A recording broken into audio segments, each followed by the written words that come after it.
Most of Fremont County just treats us like black sheep. We don't exist out here.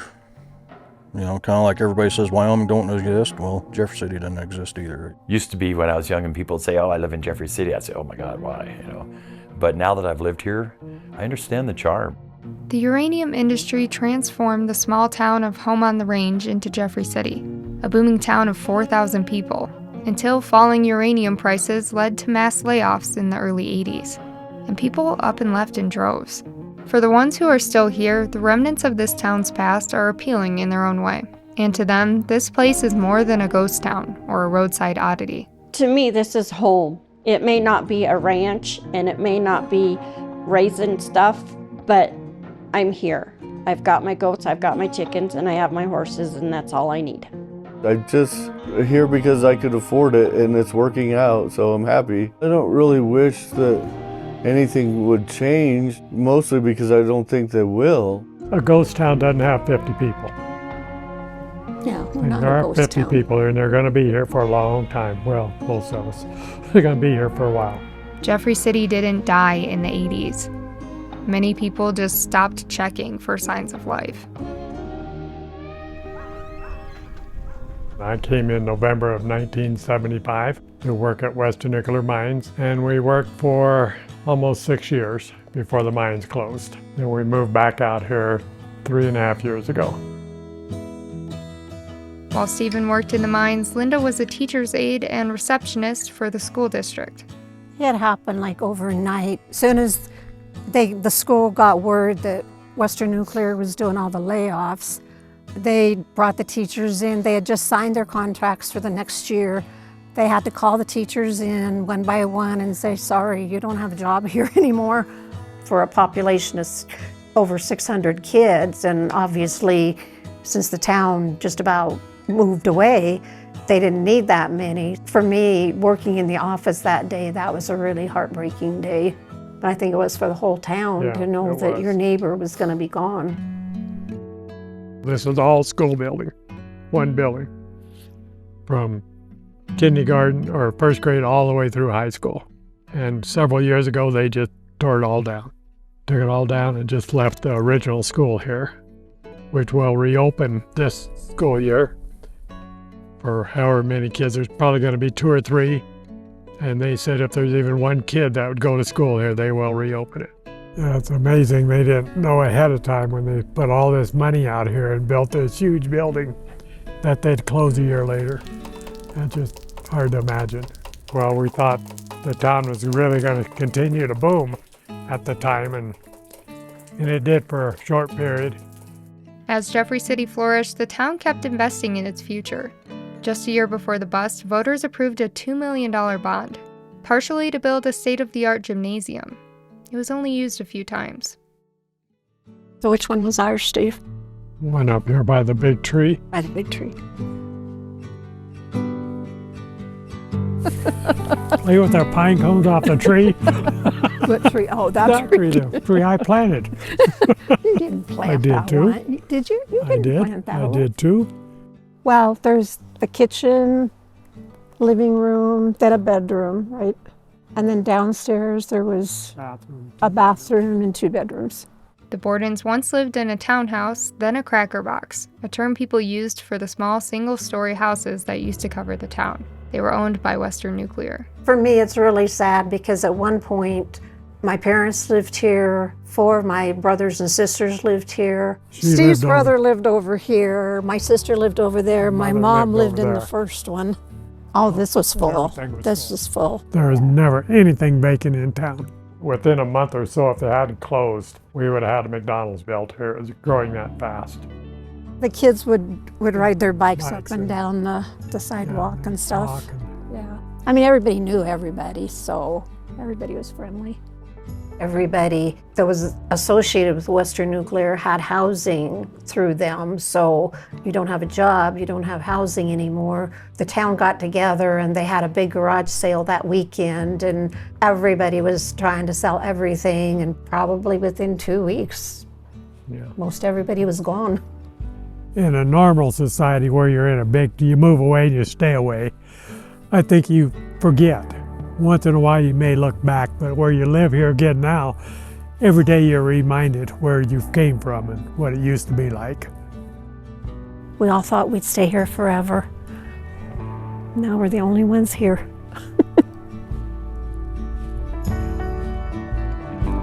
What a waste. The mines, which have been closed for decades, are located a few miles outside of town. Today, a gate blocks the road to Stephen's old workplace. Well, eventually it'd go to Sheep 1.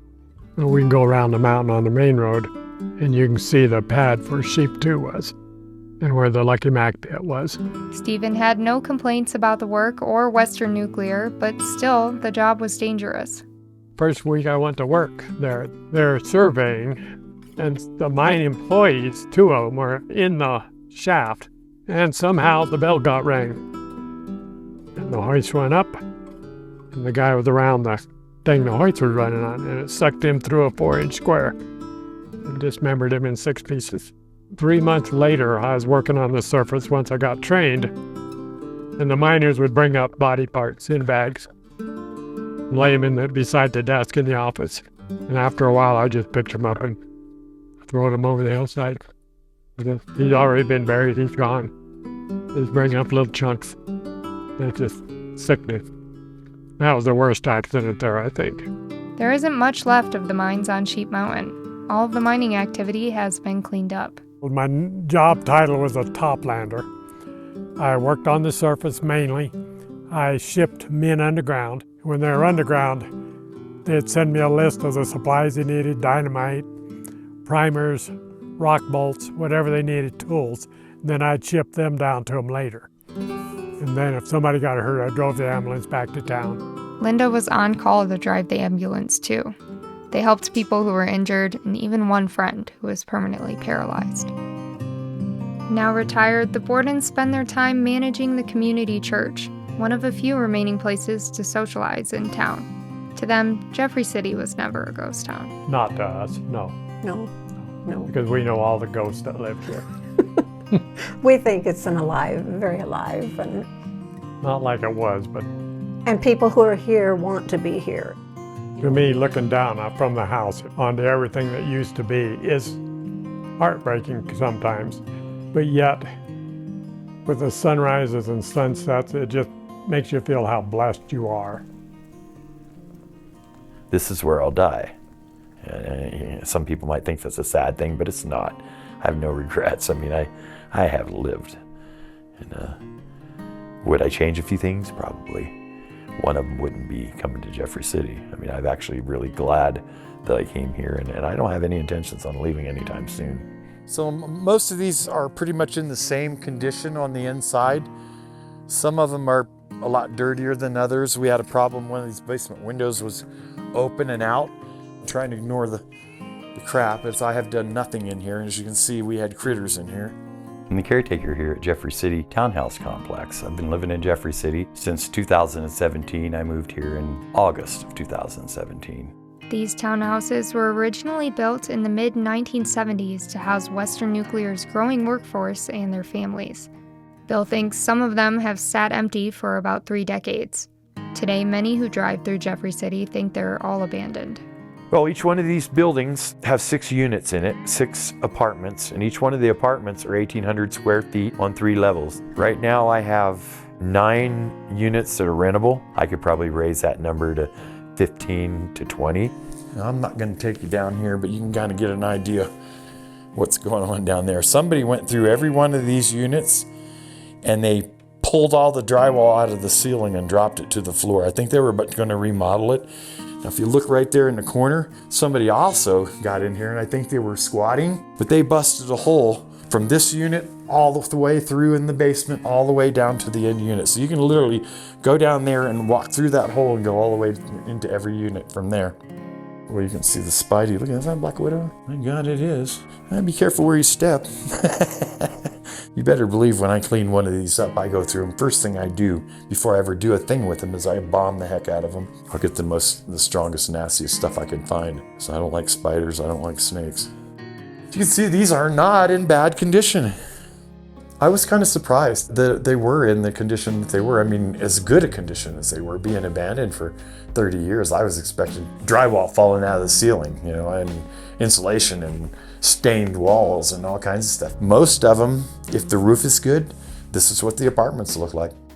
Bill is one of a handful of tenants. He doesn't own the townhouses, and he isn't paid to take care of them, but he collects the rent and makes repairs to help out the owner. Tasks he's well versed in after spending years in both construction and real estate. If anybody around needs help, we all kind of watch each other's back here. So if somebody needs any help, and all they got to do is call, and I'll usually jump and run. Okay, I don't run. I walk. Not even fast. I just walk or drive. I've never had to run anyone out of here. I've been told, though, that in the past, before I came here, they've had issues. I check regularly for squatters, and just for anybody that's might be happen to watch it and think about it, yes, I am armed when I do it. You know, folks need to know, you see me coming, you might want to holler out, let me know that you're there, because if I think you're up to no good, I'm not going to shoot you, but I might make you think that you're going to be shot. I grew up in Wyoming, and I graduated high school in Riverton, so I've been coming back to this area off and on for a long time. I moved out of Wyoming in '89, so then it was just periodically between '89 and 2017. I was through here probably 4 times. These were bright buildings. I mean, when they were first built, they were really quite something.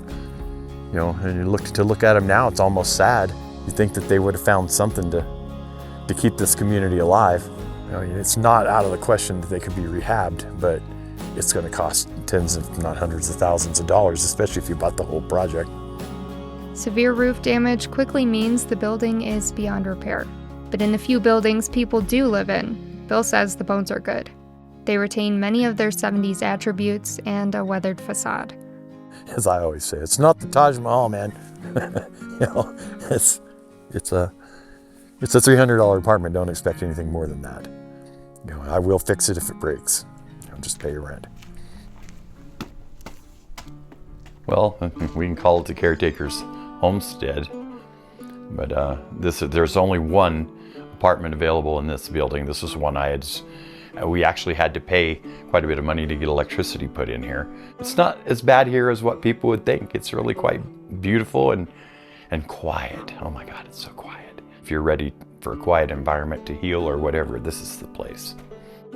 I was in pretty bad shape when I got here. My health was failing in a major way, and I just had a family tragedy. One of my sons had passed away, and tragically, and I needed a place to heal.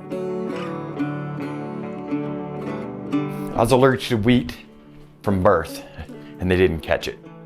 And so it manifested itself into Crohn's when I was in about 2007.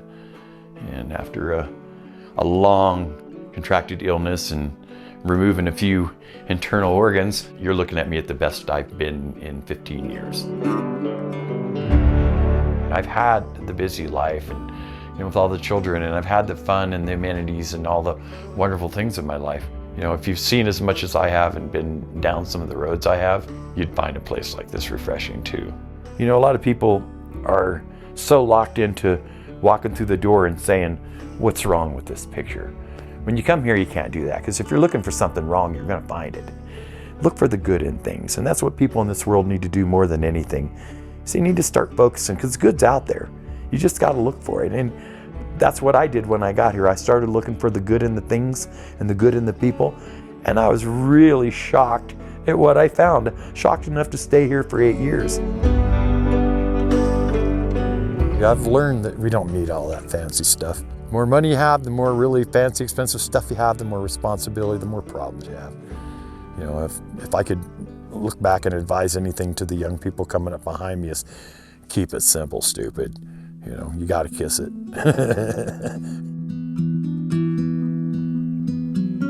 I don't like it when people make fun of Jeffrey City. They think we're a bunch of radiated, backwoodsy Hoboken or whatever.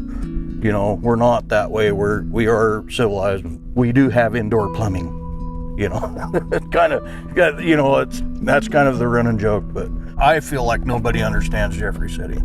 As a fire chief and community leader, I want my community to be recognized as a lot of good people, and we are. We're not backwoods out here at all. We just live out in the sticks. Oh, yeah, a little muddy right here. We're gonna do a little four-wheel in here. There we go, we talked her out of it, I think. Anyways, all that for, this is what I wanted to show you. So they were drilling, testing for uranium, and they hit the spring right here. It's good water, really cool. Yeah, you could bottle that and sell it for $1 million, I bet. It's like I just opened that bottle of water, and it tastes just as good. This is my heaven up here, for sure. I was born in '80. I remember as a kid going to like the bowling alley with my parents were on a bowling league. People from Rollins would come over here to go to the dances. It was pretty wild times. There's part of me wish that the town would have kept growing or kept one size, and when everything started dwindling in the 90s and they started shutting the school down, and that's when it really started falling off, and a lot of people moved away, and it was sad. There's always a hope that we're gonna boom. Something's gonna go on out here that's gonna bring us back, and that's like wishing on the wind to blow, you know? You never know if it's gonna do it or not. Ugh. Kind of spooky in here. As the Jeffrey City Volunteer Fire Department chief, Vern acts as an overseer for many of the town's properties, including these bachelor apartments. A lot of broken glass, but just watch your step. This is where pretty much everybody walked in through the front door here. My dad started on the fire department in '83. So yeah, I was always right here. I remember that parking lot being full of cars. I think they shut them up about 85, 86. Really, oh hey, I still got beer in it. You want a Miller Lite? We've had, I don't know how many people try to live in those things, like drifter type people, vagabond, whatever you want to call them. You know, they can't live in there. It's just not safe anyways. Them buildings are kind of shaky. Look at this, they totally stripped this place out. They stole everything. They took the toilet, the bathtub, the sink, everything. I mean, there's no counters left in there. They took the carpet. Probably about the 2000s when it started really bad. It just got really quiet out here, and people just started thinking they could come to Jeffrey City and take whatever they wanted, so. Yellow, call it in. Yeah, if we got a fire, we can, I'm here, so I'll get trucks rolling.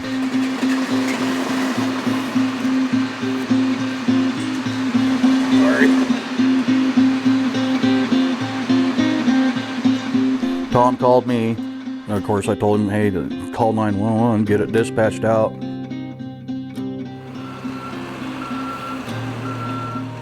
Oh, I mean, we need to get out in front of this. I don't care about the highway. It's not gonna go anywhere. I made a decision to cut that fence because I knew where the gate and the two gates were gonna be muddy, and it turned out that they were muddy. Where I went through, it was dry, and that gave us better access to the flank of that fire. It did have a driving point to that fire, that's why it grew so fast. I think it was probably maybe 3-5 acres when we rolled up onto it, and it grew to 20 acres by the time we had it out. So could have been a cigarette, it could have been anything. Not intentionally though.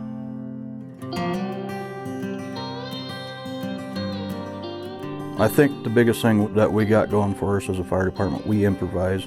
A paid fireman walks out on that floor, he's gonna go, what is this? This stuff is antique-ish. Well, we don't have the money that you guys do, and we make do with what we got. Definitely have to have an open mind when you come out into this country. It's a different environment, different just everything. You better be tough. That's all I gotta say, I guess. Everybody gets dealt cards they don't like, but sometimes you gotta do what you can do with what you got. I think the community of Jeffrey City makes very good lemonade, if you catch the pun there. So I can't imagine not making pottery up until my very last breath. Good boy. Well, we're at the Mockingbird Pottery in Jeffrey City. I bought the place in '08 and started making and selling pottery here. Because of its location, it was very inexpensive, and that's it. That's why. Byron makes functional pottery in this colorful old gas station right off the highway running through Jeffrey City. He sells mostly in the spring, summer, and fall, and closes up shop to live with his mother an hour away during the winter. Nearly every day he makes his unique pottery with layered black, red, and white clay. I have some top shelf pots in there, but I have to make 50 pieces in order for one to come out especially nice, even though I did exactly the same thing. It's just what happens. He got his shop's unique name from a movie set security guard turned friend he met in Texas.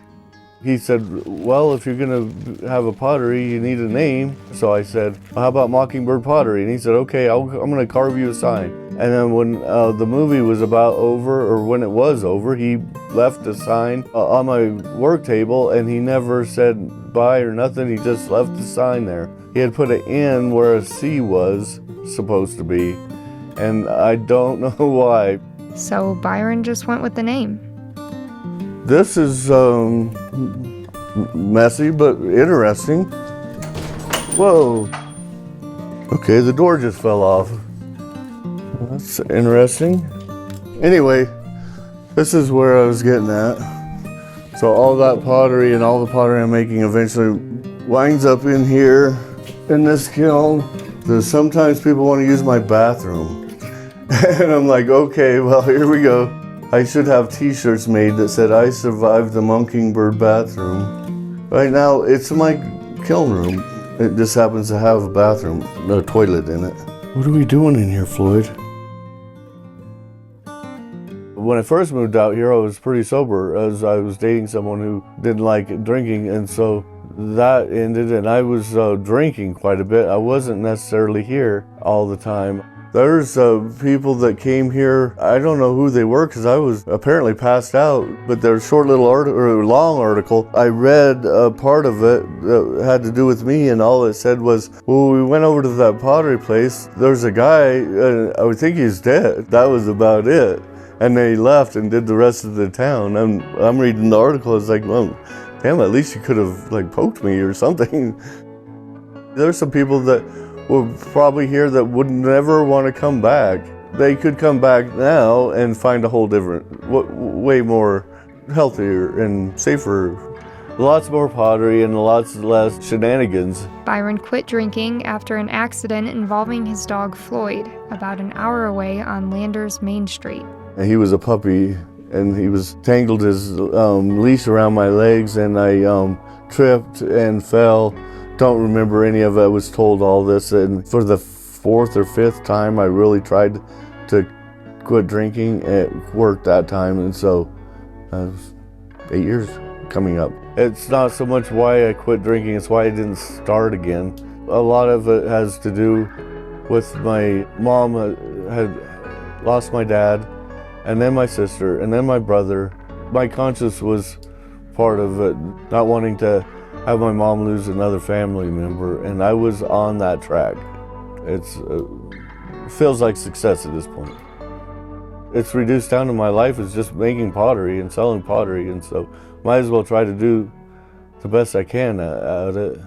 I don't even have an email address. I don't know my password, and I haven't for a long time, and I don't want to, because I don't want to be tempted to watch movies, mostly, I think, partly, and because I won't get this done. I have an addictive personality that doesn't need this the whole time, because I need to do this, so I don't have a motorcycle also. Oh, so the doodles. It was just an ordinary day. I'm out here sanding and everything's good. I come back in here because there's some customers. I think one of the customers was DEA, because she said, well, what about this piece over here? Something like that. And I was like, oh, this, and I showing her that. And as I turned around, I was, what There were like 4 at first sheriffs, and I was being arrested, and there was multiple people and multiple dogs. And for little old me, I had 7.9 pounds of pretty darn good weed. And that was mostly it. I had some mushrooms, and that's what the game got me for. I'm not doing anything illegal anymore. During those 140 days in jail, Byron spent a lot of his time doodling. And now, they're $25 for these prints. And then I came up with this: if you wanted to buy an original, not for sale basically, $1,557 for an original, because I took 140 days times how much a day was worth to me and divided it by 13. And that's how I got that price, but it's mostly a joke. I'm not expecting to sell one of my original jailhouse doodles. People are like, oh darn, that's a drag that happened, that it busted. But if it didn't, there wouldn't be an extra building sitting there for dirt cheap, so I wouldn't be here.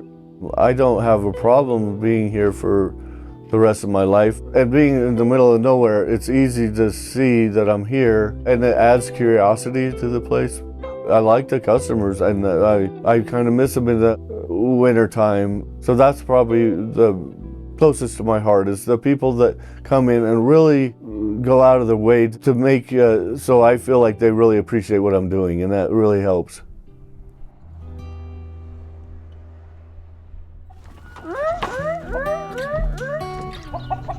My identity is who I am, is this right here. It's just a rancher that ended up getting a bar and can't stop being a chicken farmer or a goat farmer, I guess. Oh, you guys better not be putting any eggs over in there. To me, this place is more special than most people would imagine, because I knew almost everybody that had it before me. I didn't want it because people would come in and out and drink a beer and have a good time and enjoy themselves. I wanted it just because it was a part of me. I didn't want somebody coming in here and buying it and then demolishing it, and I was the last person that was in line. If I wouldn't have took it, then somebody out of town would have. The Split Rock Bar and Cafe was part of Jeffrey City even before the town's first uranium boom in the 1950s. Isabel took it over in 2012 from Ronnie Wilms, a friend and father figure who signed the deed over to her before he died. Today, it's the most recognizable landmark of Jeffrey City, outliving every bar and restaurant from the town's boom days. A lot of people say that it's the hub of Jeffrey City, but I just think that it's a place to visit and a place to congregate. From December to around now, the end of March, middle of April, is the deadest part of the year. There's times where I can sit in here from 9 o'clock until 9 o'clock at night and not a soul shows up.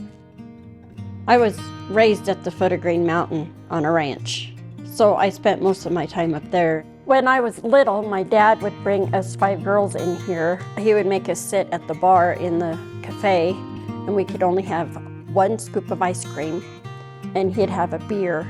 And then when he was done, we were done and we were out of here. It was full. A lot of people were here. You could hardly get to the bar. We were always in the cafe because back then no kids were allowed in the bar. So we'd peek around the corner and there'd be people in here drinking, talking, enjoying their day. Hello, Christopher. Hey, do you and Sarah need some eggs? Price of egg at the store nowadays. It's horrible. $1, 2 of them, Yeah. $3. When I turned 19 years old and Ronnie had this place, I started to work and I bartended, and it's just something that I was raised with besides the ranch I was on, and I loved it. And I couldn't see it go to somebody that didn't care as much as I did. If you look at it and you look around, this place hasn't changed hardly any. The signs up here represent a lot of things. This one's my favorite one. You don't want anybody coming in and being all strict and snooty and high and mighty. And up on top of the wall, them up above everything, them were there when I got here. The pool room and the gaming room has all these dollars up that started back when Ronnie had it. Just represents people coming in and just leaving a little note on themselves. This is my kitchen, and it hasn't changed at all in the years that it's been around. A lot of people think that the community helps with the bar, and they do. There's a couple, 2 or 3 of them that come in and get something to eat or something to drink. But I most rely on the tourists and the bicyclists and the hunting season. One of those frequent customers is Ed, who grabs a beer. Damn near every day. I was 24 when I moved here. We were only here maybe a year and a half, and then the uranium went out. Other than the church and the fire department, there ain't anything else going on here. A big lack of somebody to talk to.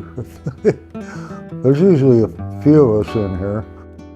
A lot of people call it a dive, but this is home.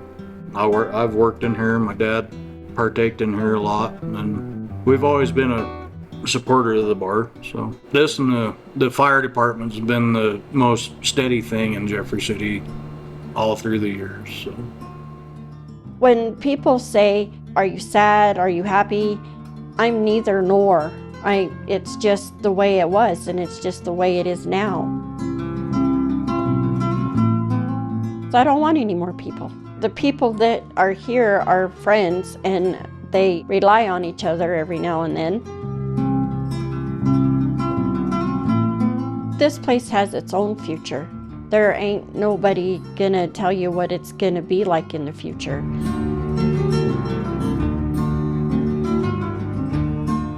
And I can't tell you what I want in the future because this place is this place. It will do the future on its own.